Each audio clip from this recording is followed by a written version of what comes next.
Some words cross centuries like fire, leaving a furrow in the soul of those who hear them. And then there are messages that are not simply words. They are divine urgencies, whispers from eternity, warnings of love that shake the heart of man and place him before a crossroads. In every era of crisis, in every moment of a turning point for humanity, the Madonna has always made her voice heard. Never with anger, never with condemnation, but with that gentle firmness of a mother who knows that time is running short and that her children risk losing themselves.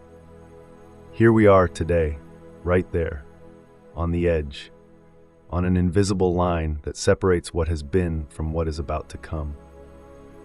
It's not about frightening ourselves, nor about giving in to sensationalism, but we cannot close our eyes either, because something is happening.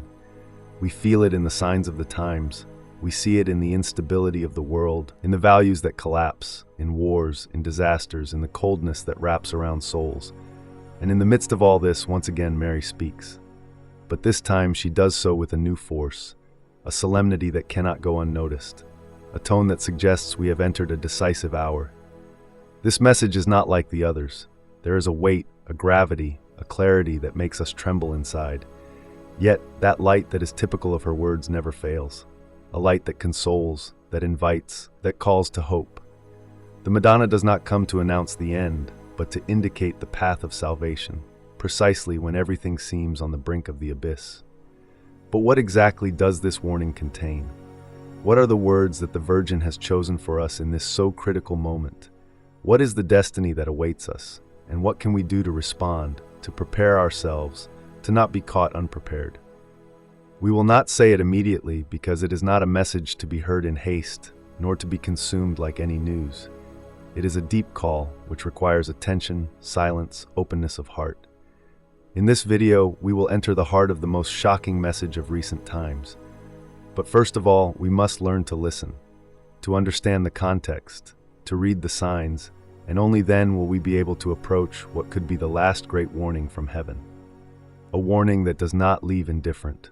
A warning that can change everything. Everything began in silence, in a remote place, far from the spotlights, where time seems to flow differently, almost suspended, a place of prayer, of waiting, of mystery.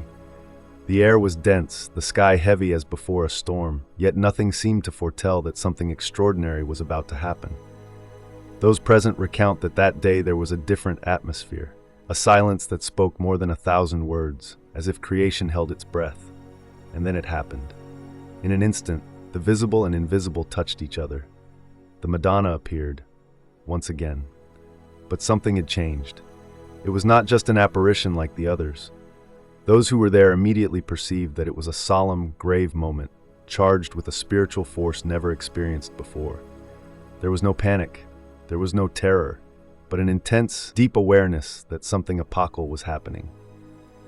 One of those events is destined to leave a mark on the spiritual history of the world. The face of the Virgin, they say, was sweet, but veiled by a new seriousness. The gaze was not directed only at those present, but seemed to embrace all humanity. A majestic humility emanated from her figure. Time seemed to have stopped, as if heaven had wanted to offer one last opportunity, one last space of mercy before what is to come. The witnesses speak of tears held back, of words heavy as stones but luminous as stars. The Madonna spoke, and not always. Her words were a warning, an admonition that left no room for ambiguous interpretations. But attention, it was not a message of fear. It was, as always, a message of love, of heartfelt, visceral, suffering love. A message that springs from the pierced heart of a mother who sees her children heading toward the precipice, and who, for the last time, extends her hand to them. Everything in that moment was symbolic. The wind that had suddenly risen, the sky that had darkened as if to give more prominence to her words, the prayer that had become more intense among those present. It was as if the entire universe had bowed to listen to that warning, a final warning. Not because God wants to punish us, but because He loves us too much to leave us in deception, in lukewarmness, in the illusion that there is still infinite time. But what did the Virgin say? What did she reveal? What is this message that seems to contain everything that heaven has to tell us at this time? We cannot reveal it immediately, not because we want to create mystery, but because we need to enter the right spirit to welcome it. Because this warning is not only to be heard, it is to be lived, meditated upon, taken seriously. We have reached a critical point in the history of humanity. We feel it in our hearts, we see it in the world, and heaven has spoken, loudly, clearly, once more, perhaps for the last time. Stay with us, because soon you will hear the most powerful warning that Mary has ever delivered to the modern world. And now, finally, with a prepared heart and an open soul, we can approach what has been defined as the last great warning of the Virgin Mary.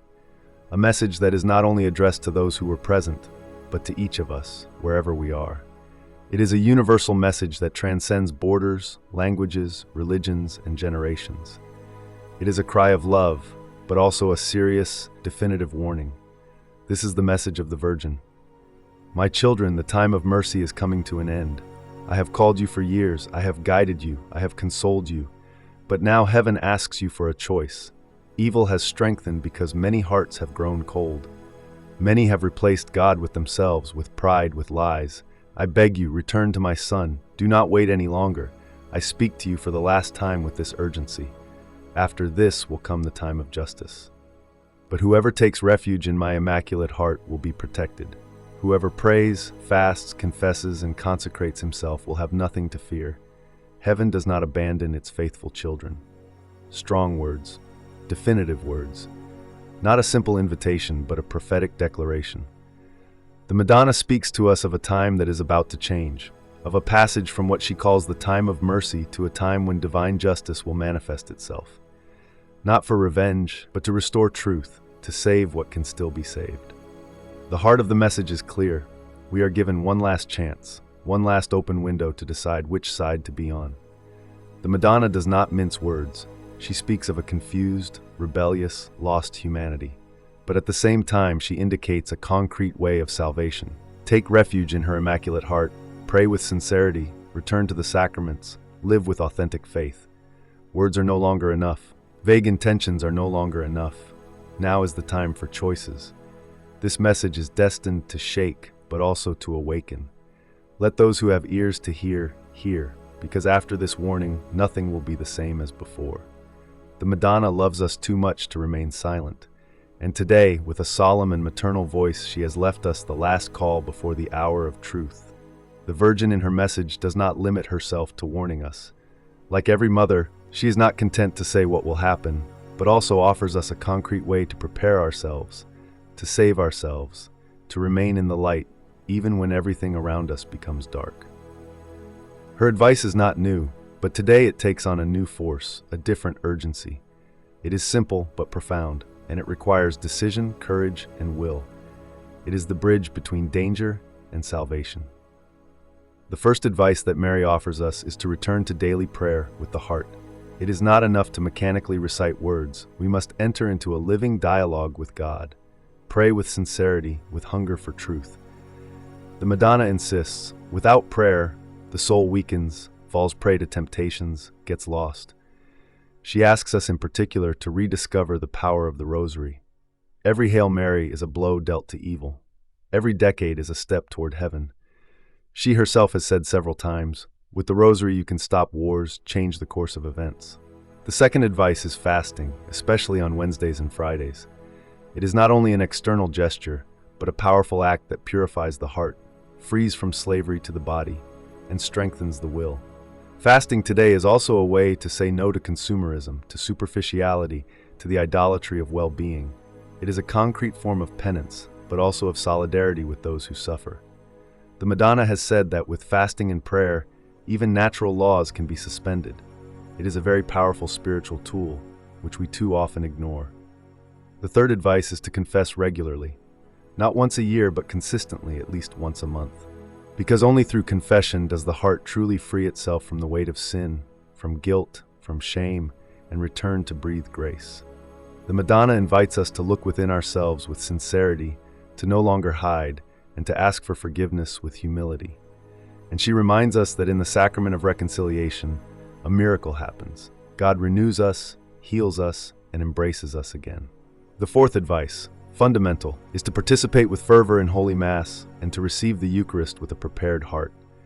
Because, says Mary, in that host there is the strength to face every storm. The Eucharist is the beating heart of our faith. It is the living Christ who gives himself. The Virgin invites us not to get used to his presence, not to receive him superficially, to live Mass as an encounter, not as a ritual. Finally, she asks us insistently to consecrate ourselves to her Immaculate Heart. It is a profound spiritual act with which we entrust everything to her, our fears, our families, our future.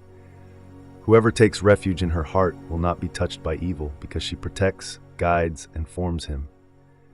It is a true ark built not of wood but of love.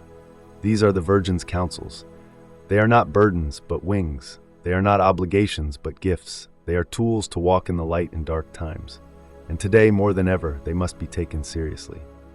Because time is running short, but salvation is still possible for those who have the courage to say yes.